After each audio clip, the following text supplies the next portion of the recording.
The Alchemist. By Paulo Coelho. Plot overview.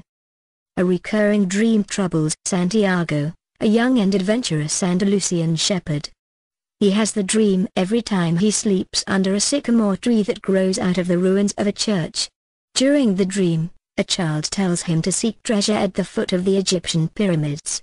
Santiago consults a gypsy woman to interpret the dream, and to his surprise she tells him to go to Egypt. A strange, magical old man named Melchizedek, who claims to be the king of Salem, echoes the gypsy's advice and tells Santiago that it is his personal legend to journey to the pyramids. Melchizedek convinces Santiago to sell his flock and set off to Tangier. When Santiago arrives in Tangier, a thief robs him, forcing him to find work with a local crystal merchant. The conservative and kindly merchant teaches Santiago several lessons, and Santiago encourages the merchant to take risks with his business. The risks pay off, and Santiago becomes a rich man in just a year. Santiago decides to cash in his earnings and continue pursuing his personal legend, to find treasure at the pyramids. He joins a caravan crossing the Sahara Desert toward Egypt and meets an Englishman who is studying to become an alchemist. He learns a lot from the Englishman during the journey. For one, he learns that the secret of alchemy is written on a stone called the Emerald Tablet. The ultimate creation of alchemy is the masterwork, which consists of a solid called the Philosopher's Stone that can turn lead to gold, and a liquid called the Elixir of Life that can cure all ills.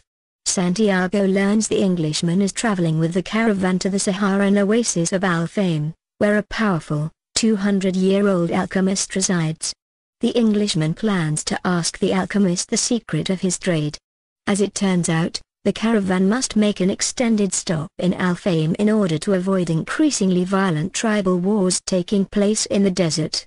There, Santiago falls in love with Fatima, who lives at the oasis.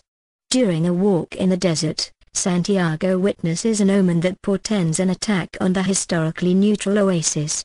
He warns the tribal chieftains of the attack, and as a result, Al-Fame successfully defends itself against the assault. The alchemist gets word of Santiago's vision and invites Santiago on a trip into the desert, during which he teaches Santiago about the importance of listening to his heart and pursuing his personal legend. He convinces Santiago to leave Fatima and the caravan for the time to finish his journey to the pyramids, and he offers to accompany Santiago on the next leg of his trip. While the alchemist and Santiago continue through the desert, the alchemist shares much of his wisdom about the soul of the world.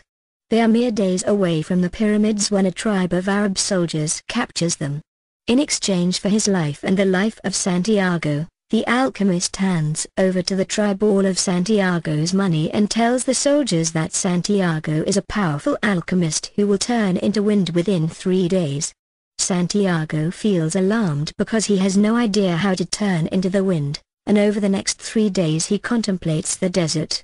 On the 3rd day, he communicates with the wind and the sun and coaxes them to help him create a tremendous sandstorm. He prays to the hand that wrote all, and at the height of the storm he disappears.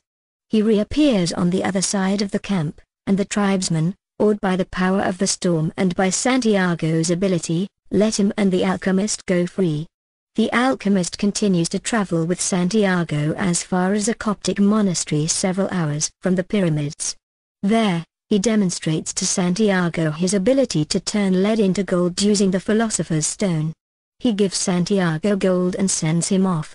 Santiago begins digging for the treasure at the foot of the pyramids, but 2 men accost him and beat him. When Santiago speaks to them about his dream vision, they decide he must have no money and let him live. Before leaving, one of the men tries to illustrate the worthlessness of dreams by telling Santiago about his own dream. It concerns a treasure buried in an abandoned church in Spain where a sycamore tree grows. The church is the same one in which Santiago had his original dream, and he finally understands where his treasure is.